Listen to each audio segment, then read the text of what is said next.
now, Sarge. The obstruction is some football fans listening to Billy Adams. The busker? Yeah, the one who's always making a nuisance of himself. You'll have to shift a lot of them, Polly. We've had a complaint. Afternoon, Billy.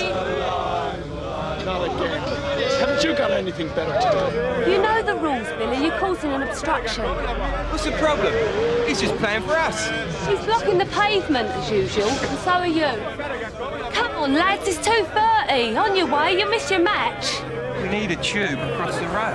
All right, I'll see you across then. And what about me? They haven't given me any money yet. Don't push it, Billy. Wait there.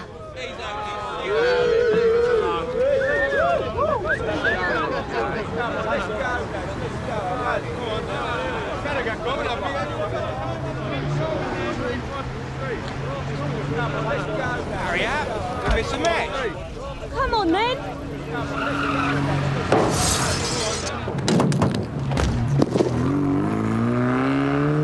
Wait there. Sierra Oscar from 469. Go ahead, Polly. Ambulance required. The Harp, Catlin Street. A failing to stop accident. A blue A-Reg Sierra heading north. One occupant, male IC1. Received, Polly. How bad is he? He's unconscious. Keep back, please. I hope you're pleased with yourself. Give it a rest, Billy. I saw it. You said come on, but you never waited for the cars to stop. The traffic was stopped. No, it wasn't. You never waited for the blue car to see you, did you? Look, just wait on the pavement, please. Anyone who saw it happen, I'll need statements. I didn't see what happened. Me neither. Don't worry, lads. I saw it. And I'll be making a statement, all right. Show me attending that PI outside the Harp Ray. Will do, Bob. Billy Adams has called to say that Polly was to blame in some way. Yeah, understood. I'll report the accident and investigate. It's your fault, like Billy says. You told us to cross. Just wait a minute and someone will come and talk to you. Right, do what the officer says, please. You get a chance to explain what you saw. You're not going to listen to her, are you? Look, I want to make a complaint. All in good time, all right? Come on, lads, I want a drink. They're out of order, Sarge. I had the traffic stopped. Debbie. All right, in a minute, eh? How's the victim? Not good, Sarge. Serious head injuries. He's stopped breathing once already. Right, well, you better go with him to St. Hugh's and make sure there's an accident investigation unit on its way in case he dies. I was just helping him across the road, Sarge. Yeah, sorry, Gower. I had the traffic stopped and this lunatic in the Sierra came round the side. And he definitely saw you? Yeah, I saw him looking at me and then looking at the Fiat in front. Next thing I know, he's hitting Higgs. He didn't even seem to try and brake. And the Fiat definitely stopped. And the driver of the Sierra definitely seen you? Yes, sir. You've got nothing to worry about. But the lady in the Fiat's a bit shaken, Sarge. It might come down to Billy and the fans' word against mine. Then we're going to have to get hold of the driver of the Sierra and find out what the hell he thought he was up to. I'll just drop those off. Won't be a second, Reg. Yeah, well, keep stuff and roll at me. Hang on a minute. Look at that Jag. Oh, yeah. Nice motor. Yeah, well, that one isn't. I'm sure I got traffic to put a prohibition notice on it last week. The rear springs are gone and the wheel arches are rubbing against the tyres. Belonged to a Mr. Osborne or something like that. Doesn't look as if he's fixed it. Doesn't look like he's touched it. There's no way it's passed its MOT. Well, what's it doing here? Well, exactly, the bloke's having a laugh. I'll see if anyone in the nick knows.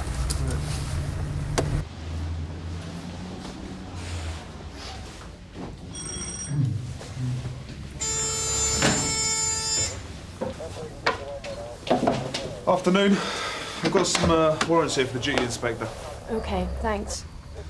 You don't know anything about the old Jag out there, do you? I'm not sure. I think it belongs to a Osborne or Osgood or something like that. I think he might have been in here a minute ago.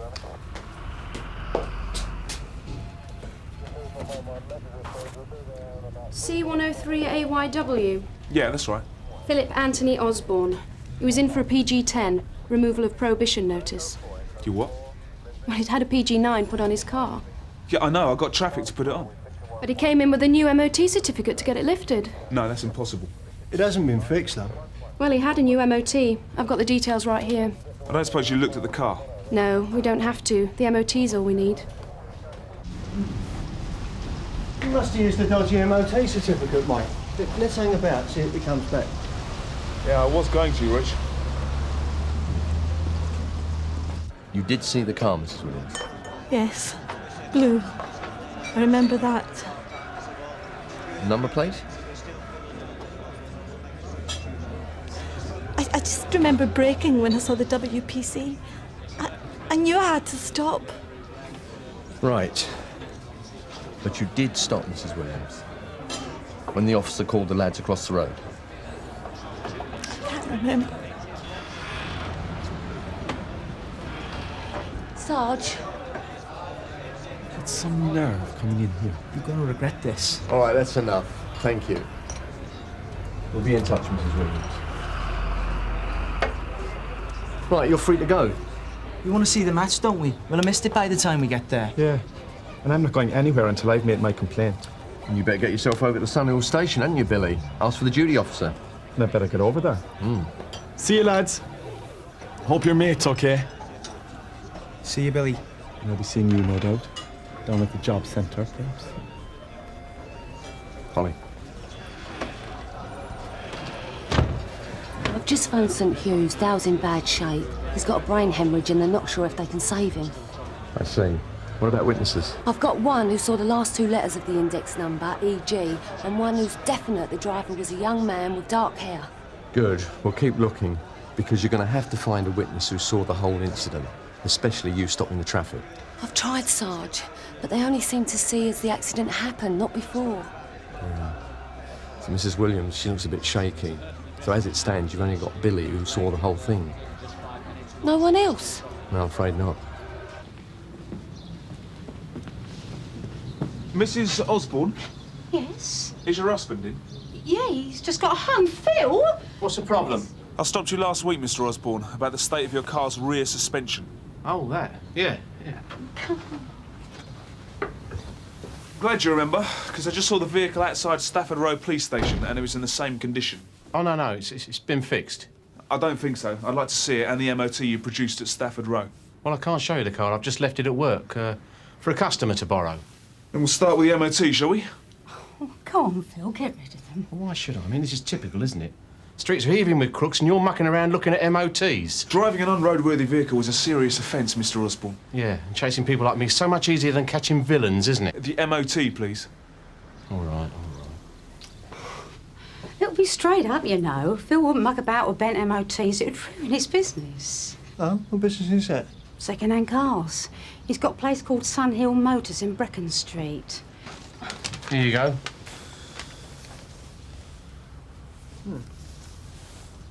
Looks all right to me, Mike. Happy now? Hardly, Mr. Osborne, since your car hadn't been mended when I saw it. You've just made a mistake, that's all. Then you won't mind us paying a visit to your garage. Make sure the car isn't there. Yeah. Your wife told us. Sunhill Motors? Look, I told you, someone's borrowed the Jag. Yeah, so you won't mind us having a look round. I'll come with you. Don't want the punters getting the wrong idea. Of course not. According to the goalie book, it can only be C Charlie or E Echo before the last two letters, Polly. That still means 2 lots of 999 combinations. That's a lot of cars, Sarge. Not necessarily. So, you're quite sure that WPC Page hadn't stopped the traffic? I'm positive. She was in too much of a rush to get rid of us, so she called those lads across without even checking. So you're saying she was negligent, Billy? Of course I am. And this wouldn't have anything to do with you frequently being moved on by my officers? Nothing at all. Because if your accusation is false, we found out, Billy. You mean if it's mistaken? Anybody can make a mistake. Except police officers, of course. Precisely. Well, quite a few would be lorries and motorbikes. Then we can eliminate anything that isn't a Ford of the right colour and body type.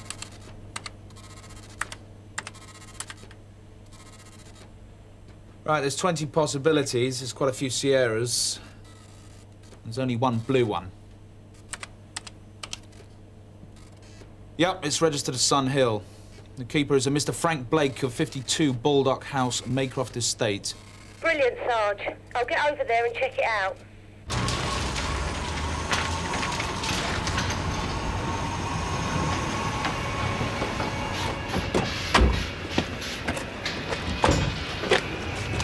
See?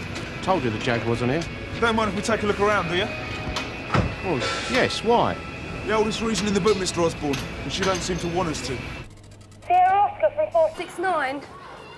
Go ahead, Polly. I've just left Mr. Blake in Bulldog House. He says he sold the Blue Sierra to a garage last week, Sarge. To Sunhill Motors, Brecon Street. 469 from 517. Can you repeat that, please, Paul? The suspect bought Sierra in the south stop. Alpha 246 Charlie Echo Golf was sold to Sunhill Motors in Brecon Street last week. Yeah, we're with Mr. Osborne in Sunhill Motors now. Stand by, Polly. Well, don't look at me. I sold it a couple of days ago. I haven't seen a Blue Sierra, mate. See? Yes, Mr. Osborne, but what I don't understand is why you're so bothered about us being here. You've been like a pig in a bacon factory since we arrived. There's nothing at all to hide. Mike?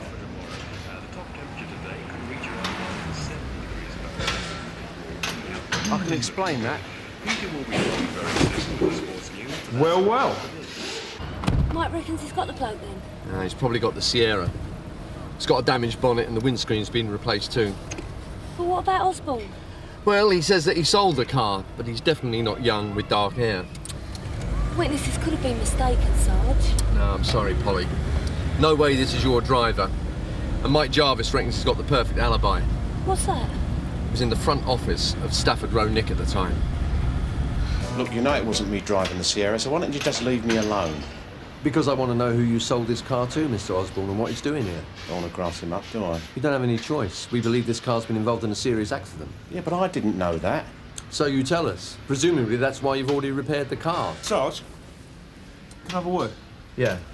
Just a minute, Mr. Osborne. Got anything? Yeah, it says the dent's consistent with hitting someone, but the car has no obvious defects. What about the brakes, Mike? Brand new pipes, Paul, working perfectly. Look, I don't want to get him into trouble, but if it'll help. The bloke who bought it is Tony Poulter, 31 Backhouse Road. So why have you suddenly decided to tell us this, Mr. Osborne? Just trying to be helpful, that's all. Yeah? Sierra Oscar from 9-2. Go ahead, Bob. Yeah, Ray, I've got a name for the suspect in the fail to stop.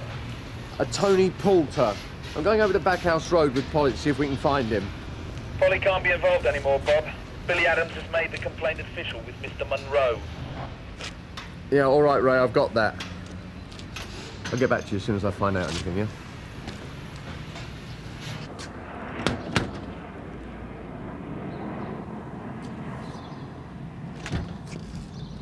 Yes? Good afternoon. Is Tony Poulter in? No, I'm his girlfriend, Kirsty Stevens. What's happened? Well, do you mind if I come in and have a word with you then, Miss Stevens? Thank you.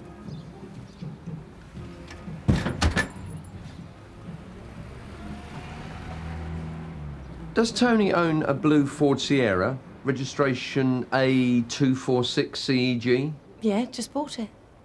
Then he may have been involved in an accident. I see. He's not hurt, is he? No. Have you heard from him? No. You don't sound very sure. Look, I don't know how I can help you. The vehicle's been involved in a very serious accident. A young man is critically ill in hospital because he was hit by Tony's car. I don't believe it. He never said anything like that. So you have heard from him? Yeah, he called up. He said something had happened on his way home and he was sorting it out. I thought he'd hit a parked car or something. No. He did much more than that. Look, that's all I know, I promise. I just didn't want to drop him in it. And do you know where he is? No. He said he was going to keep his head down for a while, but he didn't say where. Oh, look, how could he have hit someone? He's a good driver, Tony. Careful. And if he calls again, tell him to come over to Sunhill Police Station, right? Oh, there was something else he said. Yeah? That it wasn't his fault. Can I help you? John Beavers, manager. PC Jarvis. Do you know Philip Osborne, Mr. Beavers? Yeah, he's a good customer. I understand he brought his Jaguar here yesterday to be tested. He might well have done, but he'd have gone to Tom. Tom? Tom Knight, one of my examiners. He used to work for Mr. Osborne. That's why Osborne usually brings his cars in at lunchtime for him to do. Does he now?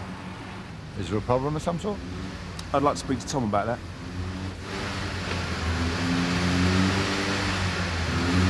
Tom Knight, can we have a word, please? About. Can you switch that off, please? What's the matter? Finally got me from my bolt, eh? Did you issue an MOT certificate on a Jaguar XJS to a Philip Osborne yesterday? I might have done. I'm sure we can check the counterfoils, Mr. Knight, if your memory needs refreshing. I remember, yeah, I did. No problems, I have. Not unless you call having no rear suspension a problem, no. We saw the vehicle a couple of hours ago and it hadn't been fixed since I put a prohibition notice on it. What's happened? Nothing, Mr. Beavers. I wouldn't say that, Tom. Do you want to talk here or at the station? Not yet. I just went easy on the Jag, didn't I? Easy? The rear end was scraping his tyres. Osborne said he was going to fix it as soon as the parts came in. He just wanted to get this prohibition thing lifted so he could use the Jag if he had to. And you risked your job for that? Correction, threw away your job. You ain't going to tell Beavers, are you? We won't have to. We'll find out when we summons you. Summons me? Tom, you've knowingly issued a defective vehicle with an MOT certificate. I'd say you were in big trouble. Would it help if I told you why? You wanted to see me, sir? Yes, Polly. Sergeant Cryer has spoken to Tony Poulter's girlfriend, but we're no nearer finding Poulter yet, I'm afraid. Right. I also wanted to tell you that Dale Higgs died half an hour ago. He never regained consciousness. It won't affect the investigation of the complaint as such. No. I'm sure area complaints will believe your version of events, Polly. Billy Adams comes across as an evil little so-and-so. He is, sir. But there's no witnesses. No one was watching me before the accident happened. I know, Polly. Why should I run the risk of discipline or even worse on the word of a dosser with a chip on his shoulder? It's called accountability, Polly. Sometimes it's unpleasant and even unfair. But if we take that away, who's going to know if we do anything wrong? I'm all for being accountable, sir. But on the word of Billy Adams. I used to work for Osborne a few years back as a mechanic before things went wrong. And before what went wrong? Before I got nicked. It was Osborne's garage I used to do the cut and shuts in. I'm straight now, I swear. Go on, Tom. I did my MOT testers training after I came out, to start fresh. Then I needed a motor, didn't I? So you went to Osborne for a car? Yeah. Well, no finance company would touch me, would they? Osborne let me have a car and said I could pay him back some each month. Very public-spirited of him. Yeah. Except when I couldn't keep up with me payments. He said I could settle my debt some other way. How? By going easy on him. I'd tell him if there was something wrong with his car so as he could fix it. But I gave him the MOT anyway. You're telling me you threw away 6 months of training for that? I had no choice, did I? Osborne knew about me, didn't he? About me form. He threatened to tell Mr. Beavers. I mean, I've got sole charge there half the time. Beavers would have kicked me out like that if he'd have known. What, so Osborne was blackmailing you? Yeah. And it wasn't just his Jag. Can I help you? I need to speak to Sergeant Cryer right away. I want you to think very carefully, Tom. Did you examine an A-Reg blue Ford Sierra in the last couple of days? Yeah. Why? Tony called again. He begged me to give you this, to prove it wasn't his fault. MOT Express. He'd only just bought the car, with a new MOT. So how could the brakes have failed? But I told Osborne to change the flexible pipes on the front. They were gone. Swelled up like a balloon when you put the brake pedal down.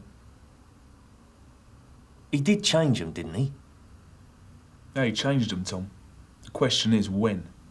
Right, first we have a word with Mr. Osborne. But what have you got him on, Sarge? Well, to start with, knowingly selling a defective vehicle. Yeah, Mr. Middle England's about to discover he's broken the law. But how are you going to prove Osborne fixed the brake pipes after the accident? Polly, with great difficulty. But Poulter did say to his girlfriend that his brakes failed, so when we find him, he should give us a statement to that effect. First, we've got to find him. Exactly. 7 Dishman Road, disturbance, 2 men fighting. Any unit free to deal? Is that Osborne's address? It certainly is. The Oscar from 9-2. Show me dealing. All received, Bob. The informant is a Mrs. Osborne. Received. He's killing him! Please! That's enough! Well, after him... Oi! Come out! Phil! He sold me a death trap. I couldn't brake. I hit the pedals and nothing happened. Tony Poulter? Yeah, but the accident, it weren't my fault.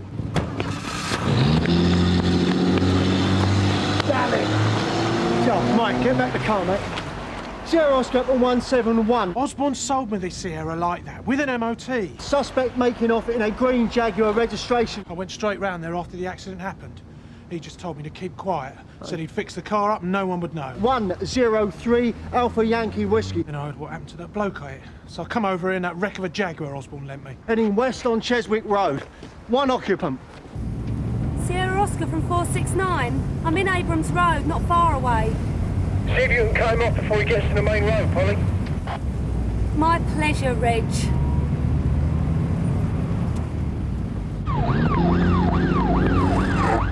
The state of that. Sierra Oscar for 171. Still in Cheswick Street. Doing 30 miles an hour. His back is sliding all over the place.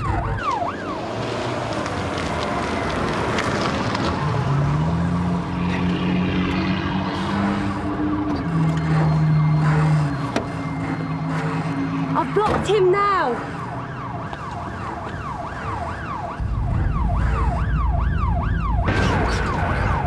His other spring's gone now.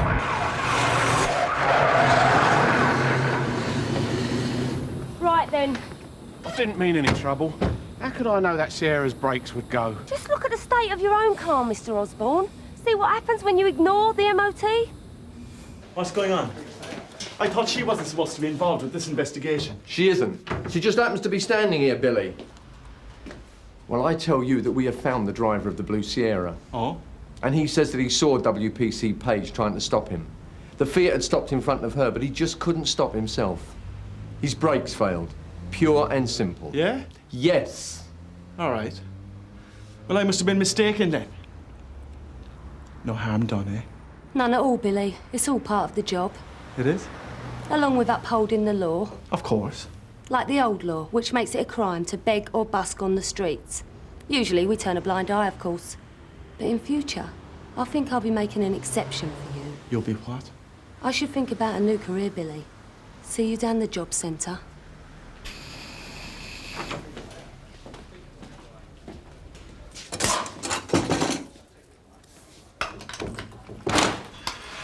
Interview now, Mr. Osborne. About time, treating me like a common criminal. How could I know the brake pipes would go so quickly? It's just bad luck, isn't it? You're not supposed to know, Mr. Osborne. That's what the MOT is for. I would have thought Mr. Knight would have told you that. Stupid prat, Osborne. You're not taking the word of a criminal like him, are you? Against a respectable man like me with no record? Respectable? You mean no records yet, Mr. Osborne? Look, I didn't have the accident. I didn't run over that boy. But you were a party to it. The CPS may go for vehicular manslaughter. And even if they don't, the condition of that Sierra when you sold it was a crime. Just like any of those other crimes I understand you were telling my colleagues to get on and deal with earlier. I didn't mean any harm. Yeah? Try telling...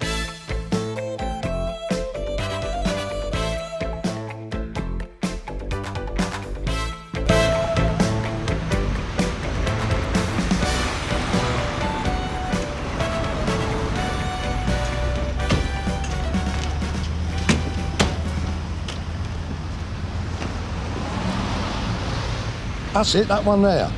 What makes you so sure it's yours, Mr. Pritchard? Oh, the control cover's broken off. My grandson broke it, look. Right. Let's have a word with the owner. Mr. Pritchard.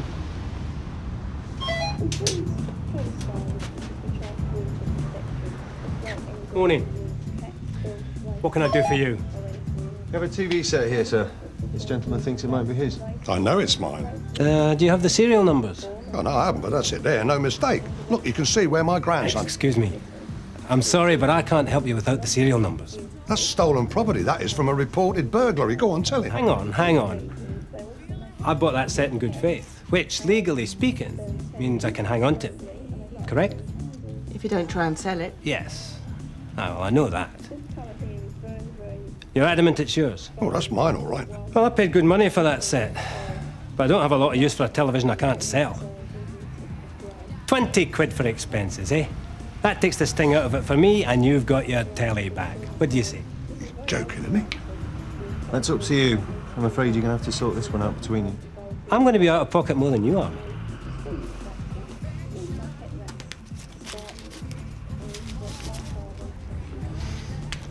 Sorted.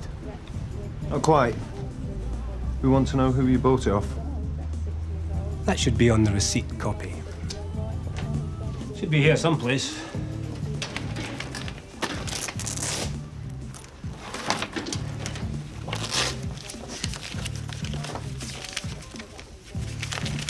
There we are.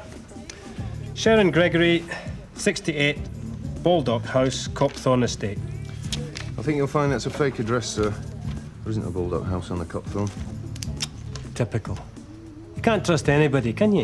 You want to be more careful who you buy from? Tell me about it. I'm 40 quid down. Well, if this woman should come back in again, we'd appreciate it if you got in touch with us down at Sunhill. Certainly.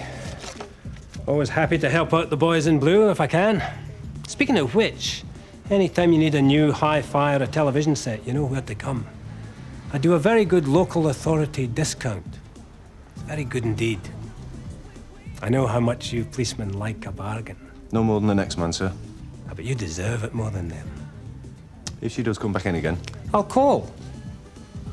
Yeah, give her a cup of tea in about 5 minutes, will you? Kevin, I haven't seen you for a while. Wouldn't be seeing me now if he'd listened to what I said. I picked him up on Torwin Road with this little lot. Suspicion of burglary. I wasn't doing nothing, Mr. Cryer. Member of the Ball family doing nothing with a suitcase? That'd be a rare event. Old Ludgate's rolling tobacco. Oh, dear. Empty your pockets. You got one on the score sheet already? Well, it was hard to miss with this one. Kevin, didn't recognise you with that crop. Doesn't suit everyone, does it? How many of these are there? I don't know. Look, it's a bad habit, Kevin. I'll give it up if I were you. That's 5. That's 10. You fishing for promotion or something now, Jim? No chance. I just want to be a DC the rest of my life. Like you, Rod. Well, Sarge tells me you've started arresting people on your way into work now. You know me, I love the job. It's funny how you seem to love it that much more now that we've got a new acting DI to impress. Yeah, I never figured him for the ambitious type, did you? Hey, why should I be the odd one out? Has anyone seen Alistair? I need to ask him about some tobacco. Yeah, he's downstairs last time I saw him. Mind if I join you, Sarge? I'm due in court in a minute, but feel free. Wanted to ask you if you'd ever come across a bloke called Frank Knox. He's got an electrical shop in Siskin Road. I don't think so. Should have. One of his TV sets came out of a recent burglary. He says he didn't know. I just wondered. Knox. No, it doesn't mean anything to me. What doesn't mean anything to you? You'll have to ask Steve. I'm off to court. Good luck. Frank Knox, shopkeeper. Just wondered if he was known for handling. Someone mention his name? No. Someone saw the TV set in his shop. He just seemed very well versed in his legal position. And he gave it back without a fight. Was no harm in any of that? No. Then he got all smarmy with us. It was nothing concrete, it was just a feeling. It was a bit more than being good to police, you know. You been to the LIO? Yeah. Nothing. Sarge, have you got a minute? No, but what is it? I just nicked Kevin Boyle carting around a suitcase full of rolling tobacco. Have you got any idea where he might have got it from? His brother? Yeah, probably. Look, do any shops or warehouses spring to mind? No, sorry, not for rolling tobacco. I'm surprised warehouses aren't really their style, especially Kevin's. Anyway, I'll see you later. You busy? I've got a prisoner, Gov. Kevin Boyle. I pulled him on the off chance and I got lucky. You've been around here longer than most. Ever come across the name Frank Knox in connection with handing? Frank Knox? It sounds familiar. Steve Loxton was in his shop this morning. Said he got a bad feeling off him, but there's nothing on LIO's records. Oh, what shop was it? Electrical shop, hi-fi, Siskin Road. Mean anything? No, Gov, no. You'll ask around if you get the chance. Look, I'm pretty busy on this one, Gov. I won't get much chance for asking around, not for the time being. Knox. Frank Knox. Steve. Have you got a minute? Yeah? I'd like to talk to you about this Knox fella. You're investigating him, eh? What if there's cause? Look, what made you think he was iffy? He offered us police discount. So? So we were in there retrieving a stolen television and I got the feeling the two were connected. Well, like how? Like, if we didn't give him our time, then he'd bung us a sweetener. Sammy, thanks for ringing back. Well, you heard wrong. No, I'm only acting DI. Officially, I'm still DS. No, business. I want to run a name by you. Frank Knox. I don't believe you, Kevin. Thing is, I don't have to believe you. It's down to you to actually prove you bought it. No, Mr. Carver, it's down to you to prove I nicked him, and I didn't. Kevin, you're trying to run before you can walk. Are you getting rid of that tobacco for your brother? It's got nothing to do with him. Oh, isn't it? I thought half the burglaries north of Rudkin Road had something to do with him. If all this tobacco is bought and paid for, you tell me where and when, show me the receipts, and I won't have to charge you with handling stolen goods. Oh, I've got your attention now. You see, that's where all this is leading until you can actually prove it's yours. Can I have a drink of water? Hello? Rod? Yeah, hold on. Did you take this message from Sammy about a meeting? Yes, Scott. That's all he said? DSP. Yeah, he said if you wanted to know more, then be at the Corner Pin pub. Right. Why, is there a problem? No. Just swifter than I expected. So what was that? Now, where did the tobacco come from? Belgium. Very funny, it's a domestic brand, anyone can see that. It was bought in Belgium on a business trip. A business trip? Oh, you speak the language. Gary bought it. Oh, what a surprise. So he's into smuggling now, is he? It's not smuggling. Haven't you heard of the single market? We're in Europe now, Mr. Carver. Look, I may not take many holidays, but I do know there are duty-free limits, and that doesn't stretch to stuffing a suitcase full of baccy. It's not duty-free, duty paid. Bought in Belgium, duty paid. Let me get this straight. Your brother went to Belgium, partied with good money, and came back with a load of tobacco. Maybe there is a brain in there after all. And that's not very funny, Kevin. Why didn't you tell me this to start with? Gary said don't tell no one. But then he didn't say nothing about getting charged with handling neither. Your brother better be able to confirm all this. If you're wasting my time... Like you're wasting mine.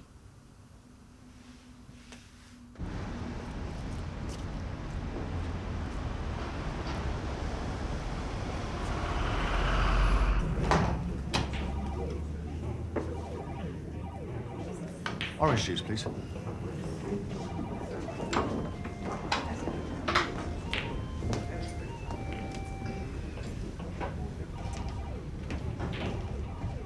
Cheers. No drinking on duty, eh? Relax. Chris, isn't it?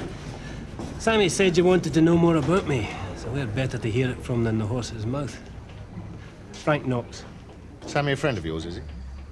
Works for me from time to time, just like he does for you. I find it pays to be pragmatic about who talks to who. That way there are no surprises. Do you agree? I certainly agree about being pragmatic. Good. I also believe in getting straight to the point. Cheers. There are times when I can be very useful to the police. And likewise, there are times when the police can be very useful to me. Sounds fair. Glad you see it that way, because your recent interest has come at an inconvenient time. So would it be more convenient if we renewed our interest, say, next week? I knew we could reach an understanding. Well, we haven't yet. You made it sound like a two-way street when you started. How much are we talking about here? Well, not here. How about I come round your shop?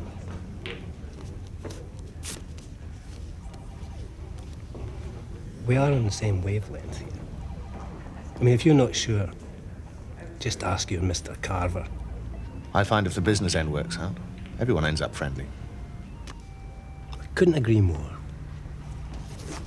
Cheers.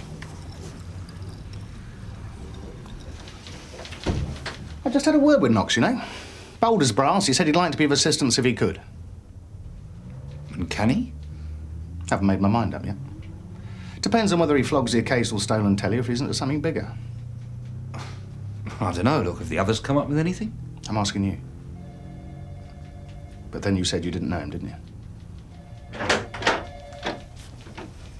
Well, at the risk of disturbing this hive of activity, can I have a word, Chris? I was just on my way to see you.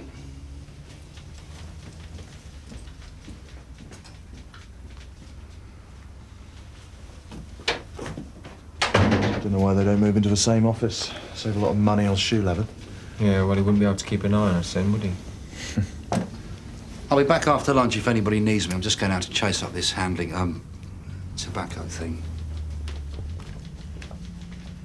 You better close the door. So why didn't you arrest Mr. Knox on the spot? I want to see where it leads.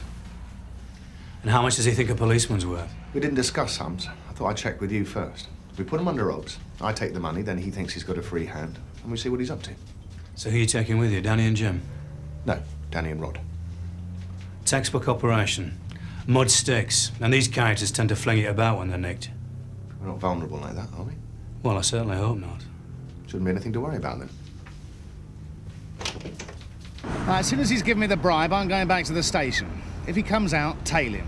If anything happens here, sit on it. Either way, keep in touch on the radio, okay? Right, let's see what I'm worth. £5, tops.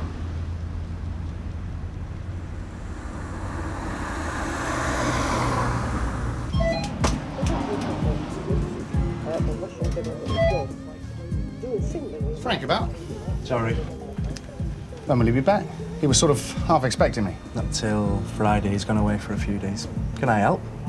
I doubt it.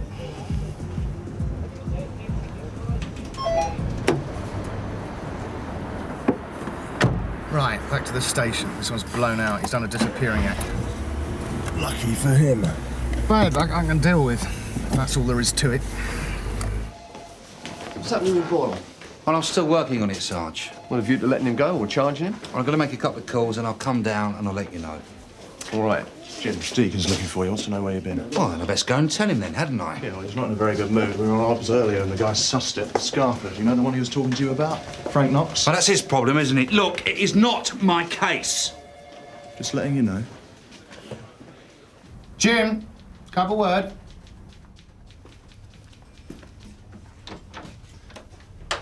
Sarge? Where you been? Sergeant Cryer was looking for you. Yeah, he found me. I was out looking for Gary Boyle. He may have imported that tobacco rather than nicked it. A neighbour reckons they've been back and forth to the continent a number of times. Will you have to release him? Looks like it. Any chance of smuggling? Common market, so. Not if it came from Belgium or France. There's no fiscal borders in Europe. Well, I've not been having a good day either. Our Mr. Knox tried to bribe me, and then he disappeared before I could follow it up. Yeah, I heard. You ever been in a situation like that? No, not like that. Not playoffs. Why do you ask? I like to have the benefit of my team's experience, Jim. Is that what you meant by Knox and something bigger earlier on? Possibly. Well, if I have a relevant experience, I'll let you know. I'm counting on it.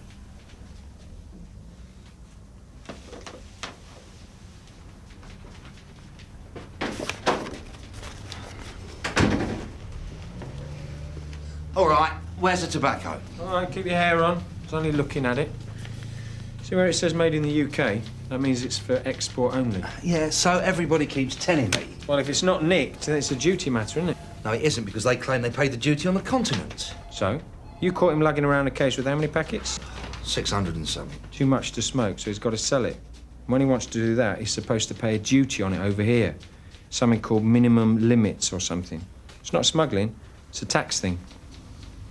So how come you know all this? Well, didn't make sergeant for nothing. No, a customs officer told me on a drugs raid. You want to phone excise? They'll probably give you some brownie points. They reckon not enough coppers know about it. Have you got a minute? Somewhere private.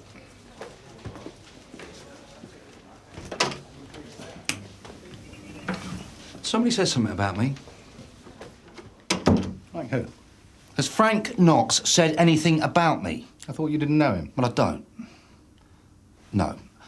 What I mean is, what I was trying to tell you is I went into a shop once to get a repair done. He talked me into buying a television. How do you manage that? He offered me a whopping discount. Did he ask for anything in return? No, I didn't even know he was under suspicion until today. Why didn't you tell me before? I couldn't place him. I thought it was irrelevant. It might have been taken the wrong way. Well, it can't be both. No, Gov, I thought it might have been taken the wrong way. Look, I've got a feeling I am under suspicion here, and I can't square it with the fact that all I did was buy a television.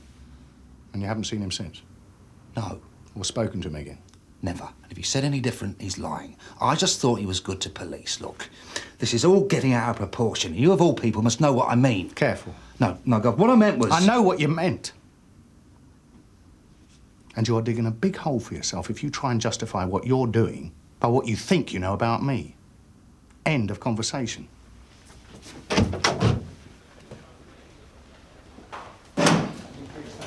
Sarge? Yeah. Well, it's a bit complicated. Surprised me. According to the excise, it costs £2 on the continent duty paid. You bring it here, it retails for £7. Now, if our friends have been selling it without paying the UK duty, it's an excise offence. But you didn't catch him selling it. And it isn't under our jurisdiction, so if I don't get a request to hold him, we're going to have to let him go. Oh, yeah, but we've got one. There's an excise officer on his way. Now, because of the amounts involved, he reckons there's a case to answer. So we hold Kevin until he arrives, and then he rearrests Kevin. Want to break the happy news, or shall I? Well, I was hoping I could do it. Look, there's still something I want. If I could have a quiet word. A word, all right?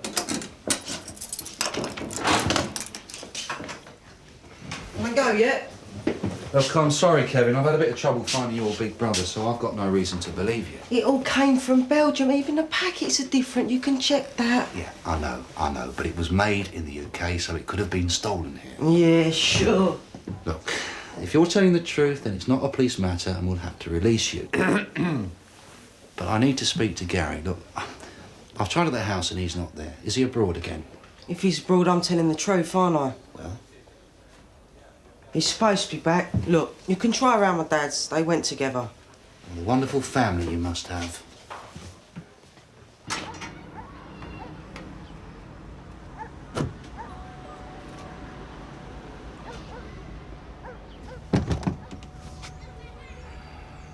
Gary, how you doing?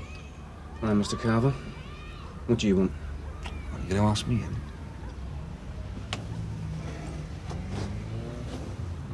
Is your dad at home? No, he ain't. Do you know where your brother is? He's at the station with a suitcase full of your tobacco. Stupid twat. We're in the process of deciding whether it's a police matter or not. Yeah? Well, it's all bought and paid for, you see.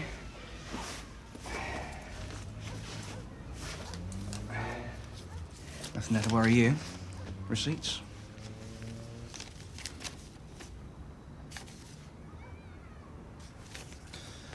Well, maybe I can choose to see it this way, or I can dig around a bit. There's some aspects of this business I'm unfamiliar with. Such as? Well, there's all sorts of offences against the law, Gary. Some are police matters, others aren't. It's up to us if we consult the specialists, if it's out of our jurisdiction. It all depends. On what? In your previous life as a burglar, do you ever come across Frank Knox? Why? Because I want to send him a Christmas card. Why do you think? He's a tight git. I don't like him. Does he buy a lot of Nick gear? Not off me. I got tired of going all the way up to Loftus Street just to hear him say no. Loftus Street? I thought he had a shop in Siskin Road. He's got two. Keeps a bit quiet about the second one. Does his buying up there. Well, come on in. What? Well, let's see if we can get your tobacco back. Where are we going? Bear with me, I've just got to check on something first. Has that excise officer shown up yet, sir? No. Wait, hang on a minute. Gary Ball, I'm arresting you on suspicion You of said handling... this wasn't your matter and it doesn't concern you. Of handling stolen goods. You do not have to say anything unless you wish to do so, but what you say may be given in evidence. I showed you the receipts. I don't recall seeing any receipts. Have you brought them with you? You bastard! Hey, wait! Rob! Rob! Got him? Yeah. Carver, you bastard!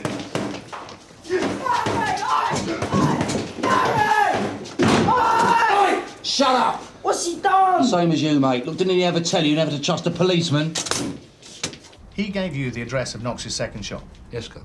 And then you arrested him. Well, I didn't think he'd be so cooperative if I arrested him first. You trying to prove something here, Jim? Make a point? No point. Just business as usual. Because if you are, you're going to find me shouting at you on a regular basis. Seems to pay dividends. I'll do my job either way, Gov. Right, Jim, you come with me. Rod, you go with Danny. Kiss and make up time, is it? Do you want to know what Knox said about him? He offered me money, then he said you'd tell me what a good bloke he was. And that put a question mark over me. No, your reaction to Knox's name did that. First you denied knowing it, then you went and asked Steve Loxton all about it. Then you passed up 2 clear opportunities to put me straight. And that's all I wanted, right from the start. Well, I've explained that already, at least I thought so. Yes, I believe you have. Been offered money before, you know. It happens when you're a good thief taker. There's no point in bribing someone who couldn't catch a cold. How is that meant to be a backhanded compliment? Take it how you like.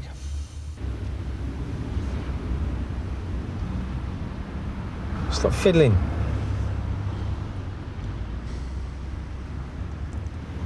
There's a calf back there. Do you want a cup of tea? Yeah, all right. No coffee. And get me some chocolate.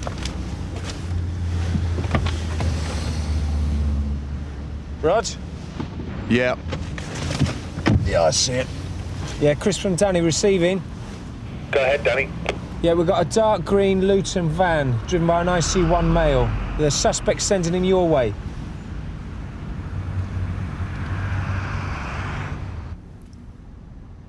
Interesting. They look new. Probably are. Wonder how much he'd offer us to disappear right now. They'd have to do better than a discount on one stinking television. Danny from Deacon, he's clocked us, going through the front.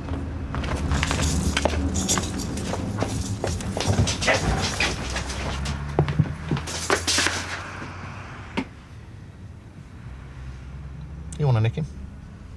My pleasure.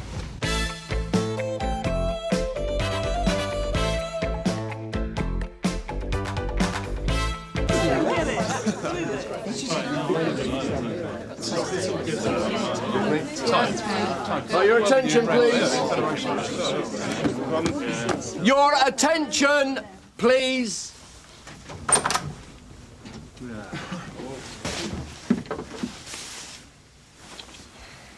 Sorry, Sarge. Thank you. Good morning. Right, before we get down to business, Mr. Cato's replacement, Chief Inspector Stritch, has joined us. You've probably seen him around the place.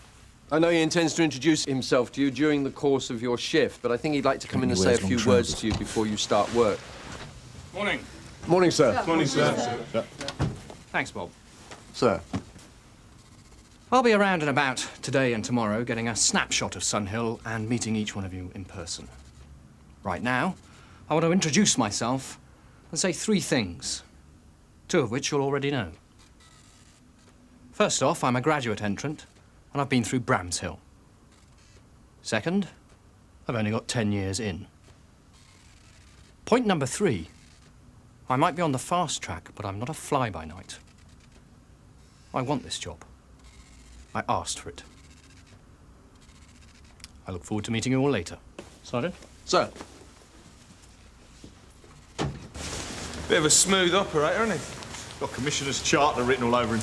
I bet he calls car thieves customers. Give him a year, tops. Sir. What time does Mr. Conway normally get in, Bob? Oh, usually about 8:30, sir. I've got the place to myself for a couple of hours, then. Relatively speaking, yes. It's good to have you on side. I've heard a lot of positive things. Sir?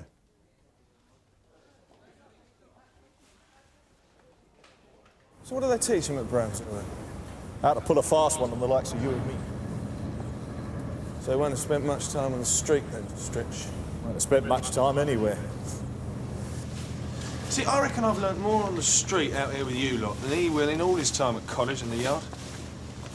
What they should do is they should get every senior officer back out on the street for a month or so every year, keep them in touch. You could do their job while they're out here. Hey! What do you think you're doing, eh? Hey?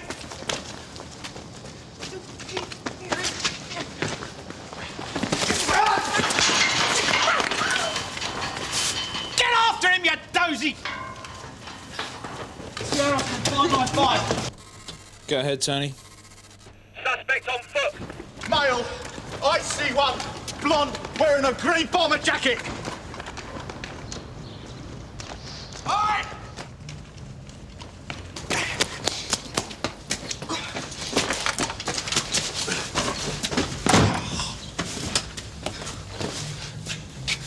He went in here. Suspects entered a house in Brim Street. I saw him go in.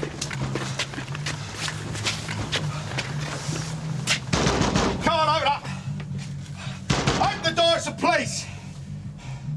Darren Wilcox. Come on, Mr. Wilcox, open the door. Boy, Tony, look, sorry about back there, mate. Should have grabbed you when you had the chance. No point in waiting for him to come to you. Yeah, but I was... Come on, Mr. Wilcox, open the door. Want a word with you about that window? Ever kicked the door in? No. Last chance, Mr. Wilcox. Want this door open now? Go on in. Good shot, shut. Near the lock.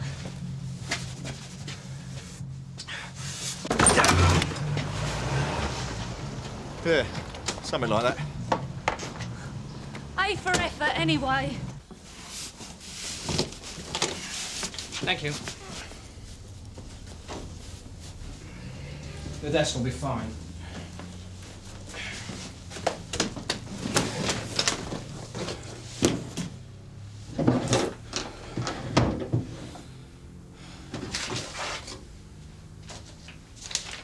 Would you like me to get the desk cleared out for you, sir?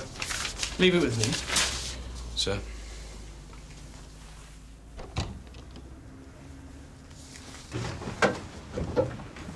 Upstairs!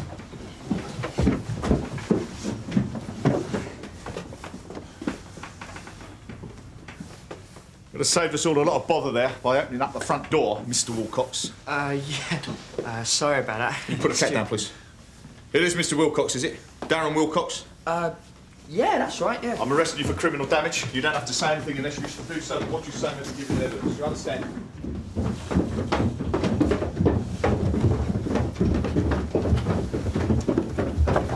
Try not to let the cats out. Anyone else live here? No. Gary? Yeah, come on. I'll get the cab and call up boarding up service. You just wait here for him. All right. You think you can manage that? Standing on the doorstep? You might get to do it up Downing Street one day.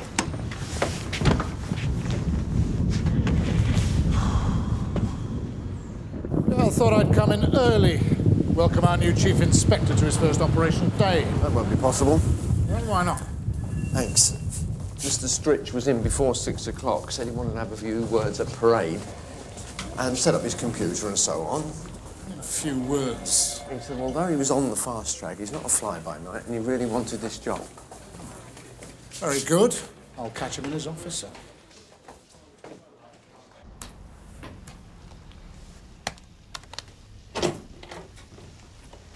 Do I smell coffee? Sir, wasn't expecting you this early. Keep them on their toes, you know.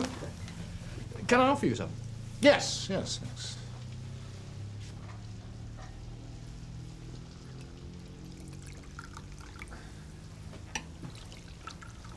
Settled in, then? Oh, getting organised. Yeah, thanks. Do you have any milk? That I haven't got. It's a Paul Clee. You sure you've got it the right way up? Sir? Look, I really would have preferred if you'd waited for me to introduce you to the relief. I'd be very grateful if you would introduce me, sir. Could we say 8:30 for meeting the troops? Fine.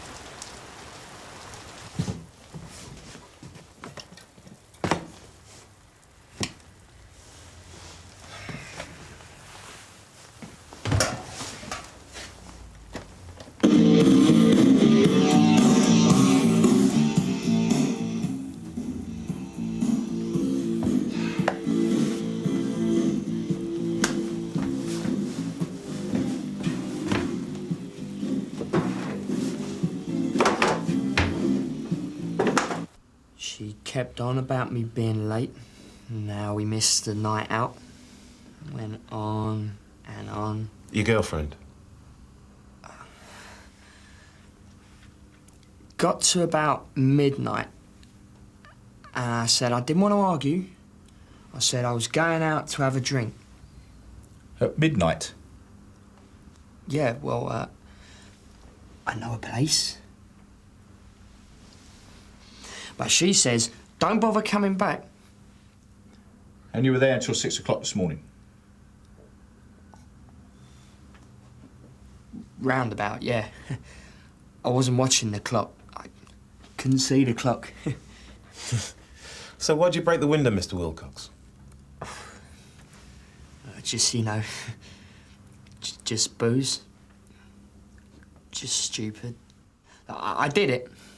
I mean, you saw me. I'm not going to say I didn't or nothing at court or whatever. It's just... Well, I just get a bit stupid sometimes. Well, it just gets on me. Hello?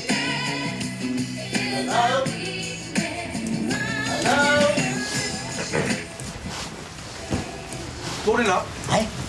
You're not a carpenter, are you? No, I'm Michael Bright from across the road. How many did it take this time to get him in the van, eh? Can I help you, Mr. Bright? Only I'm a bit busy in here. I have information about that Wilcox that may be of interest to you. Well, go on then. I've got it in my flat. Well, can't you bring it over here? Only I'm supposed to be watching the door. You can watch the door from there. Well, all right, let's be quick, eh? Oh, Mr. Bright, one second. What? Come on.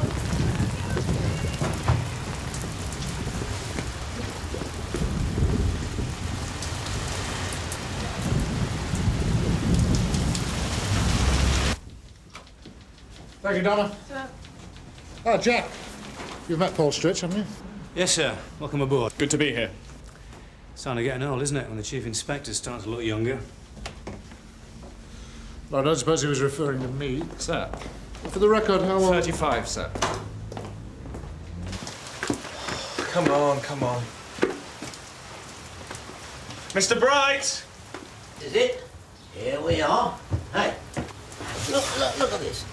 Each of these dates and times he left his car alarm running for over half an hour. And look there, an hour and a half that time. Have you got anything more on Mr. Wilcox, sir, or is that it? You don't need me to tell you what sort of a bloke Wilcox is. I expect to give you a pretty good demonstration this morning. Yeah, thank you. Do you want to take this? No, it's all right, thank you, sir. I think we've got enough to go on.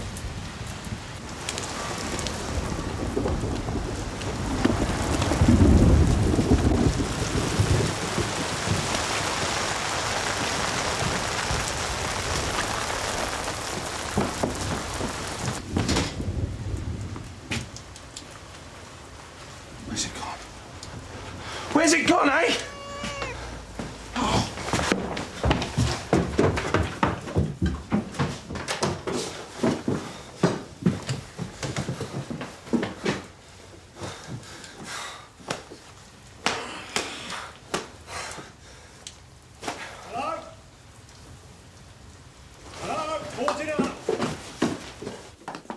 Nobody at home.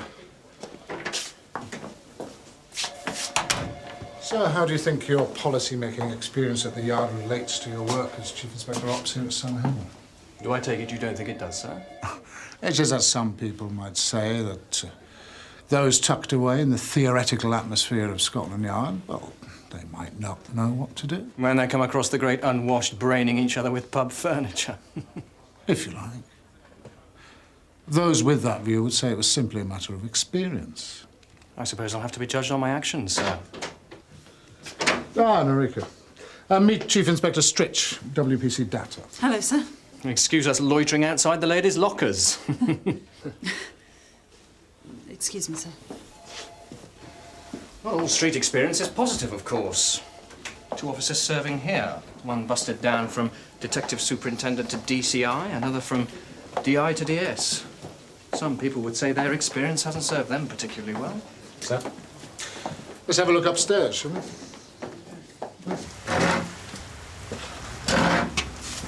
Got your work cut out there, Jerry. What do you use? Semtex? Yeah. Semtex Slater. Tony, You had a bit of a trying morning, haven't you, Nick?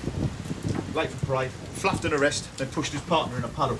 Then he came over all Bruce Lee on the door. keeps me in work. Still, didn't have any problem with your latest assignment, did you? I kept it really simple for him. Stay here, wait for you. Bit of basic coppering. Yeah, start with the fundamentals. You Didn't fall off the step, did you? No, I didn't. Someone's boarded my house up. Sorry, sir? Someone has boarded my house up. Some police officers have boarded my house up. I'm just dealing with this lady here, sir. You finished that? All right, off you go. You are dealing with me now, and I want to know why policemen have boarded my house up. And what's your name, sir? My name is Darren Wilcox. Do you want me to spell that? What I told him to do was shoulder the door. He took the door off his hinges and demolished half of it. Tony, listen. This morning at Wilcox's place. What's left of it? Your Honour, there's a man here even newer than you are. This is Slater, our probationer. And WPC Keane, likewise. Sir. PC Stamp, Page, McCann, all a lot longer in the tooth. We're the new intake, then? Sir. Shall we... Tony, I told you to sit. Nick! Got a little job for you. Must have another Dorney doing. Go to it, demolition man! That is as maybe, sir, but we already have a gentleman claiming to be Darren Wilcox of 22 Brim Street. He was arrested earlier this morning. What for? That is between him and us. Not if he's claiming to be me, it isn't. What does he look like? 19, 20, blonde-haired, 5'10". Stephen Rowe. He's been feeding my cats. You were feeding his cats while he was away? Well, he wasn't supposed to be back yet. Well, he's back. Oh, he's in one of his moods, is he? He's not too happy. Oh, I've done it now. One of our sergeants has taken him home. Should calm him down. Why did you tell us you were him? Well, I was running past his house. You was chasing me. I had his keys in my pocket. I work at that factory, the one where I broke the window. And? Well, the manager made me work late last night.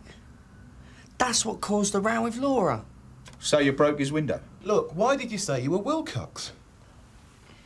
Well, he thought I was Mr. Wilcox. Well, I just sort of thought, if I say who I was, then I'd lose my job. But if I said I was Mr. Wilcox, then I don't. I found some unattended paperwork left by my predecessor in one of the desk drawers. Oh, what sort of paperwork? 2 of the items are complaints forms. No action's been taken. I see. They're now several weeks old. Yes, well, Philip Cato left in rather a hurry, as you probably know. He obviously didn't tie up the loose ends as we would have hoped. Do you want me to deal with them, sir? Yes, as a matter of priority. I don't want you to think we don't take complaints seriously here, because we do. Who's that sergeant that ran me home? It's Sergeant Cryer. I've gone too far, your lot. One of them's nicked my CD player. Smashing my house up isn't enough. There's an interview room there, sir. OK if I deal with this one too?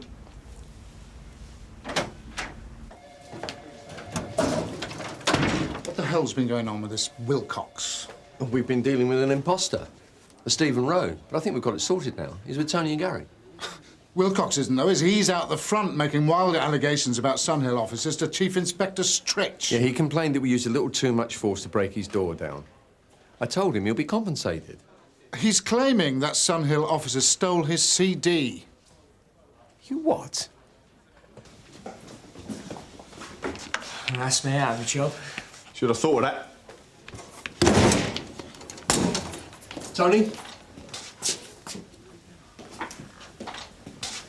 This fella say anything about CD player? No such. We'll get him back into the interview room and ask him. Wilcox reckons one's gone missing, and that one of you had it. He's detailing his complaint to Mr. Stritch right now. And of course the customer's always right. Oh, yeah. Who else was there? Nick Slater? Polly. Right. The missing item is a black CD cassette radio. It was there before you went away, but it was no longer there when you came to re-enter your house this morning. After those constables had broken in. Mr. Rose, the only other person to have access. Yeah, he's stupid, but he's not that stupid. Could it be that he just borrowed it? You said yourself you're back earlier than expected. Stephen wouldn't borrow a glass of water. He's one of your coppers. Ask him. I'd never do that. I'd never steal nothing. I'd never, ever steal off Mr. Wilcox. Why, I'd cut my hand off before I'd steal off him. All right, take it easy. No one's saying you stole it. So take a seat, please. Maybe you just borrowed it while he was away? Took it to your place for safekeeping? Nah, no way, never! I'd never steal. I broke that window. I told you that. Why don't you look in your computer? You won't find my name on it. I'm not a criminal. I don't do thieving, nothing. What about the other bloke? That young copper. What? Well, he was there after we all went. Great. Oh, Ray. Do you know where Nick Slater is? Michelle? He's round the corner, Sarge. What corner? That burglar alarm that's been going off, it started again. Well, get him back here, will you, and tell him I want to see him. Cheers, Ray. Close the door, please. Do you know what happened to Darren Wilcox's CD player?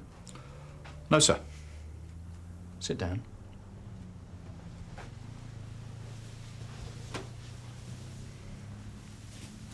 Do you think he's winding us up? No way of knowing, sir. You didn't see the CD player? No, sir. What does Stephen Rowe say? He says it was there when we arrived. Think he took it? I don't actually, sir, no.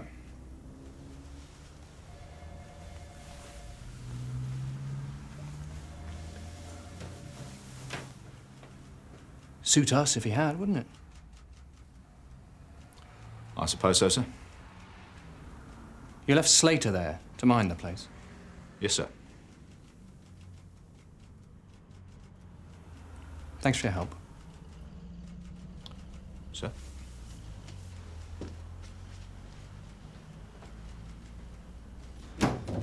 Gary, you're in, mate. Has anyone seen Sergeant Cryer? Right. Don't worry about that now. Stritch wants to see you. Now just sit there and don't move this time. Everyone was really winding me up about cock-ups, sir. It just got to me. I was going to say something, but For the sake of avoiding a piss take and a reprimand, you've dropped 3 other officers I in was it. going to say... Dropped 3 other officers in it and cast doubt on an innocent man's denial of theft. I was going to say something straight away, sir. Events just took over. Events have very nearly swept you away, Constable. Wilcox may well still make a complaint against you for negligence. The fact is, he's minus a CD player because of you. Nor will your colleagues be pleased at being hauled over the coals because you didn't have the balls to admit you'd made a mistake. Sir. I'll speak to the custody sergeant. Our meeting is cancelled.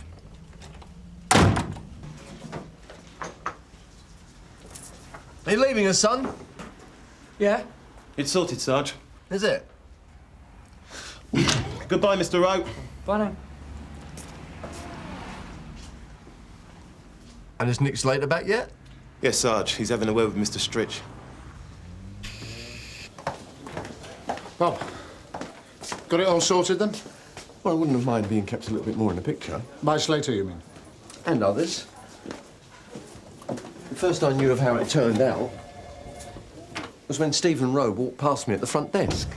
Look, if the Lone Ranger was going to take responsibility for this, then I shouldn't have wasted half the day on it myself. I think our Mr. Stritch is determined to prove himself a new broom.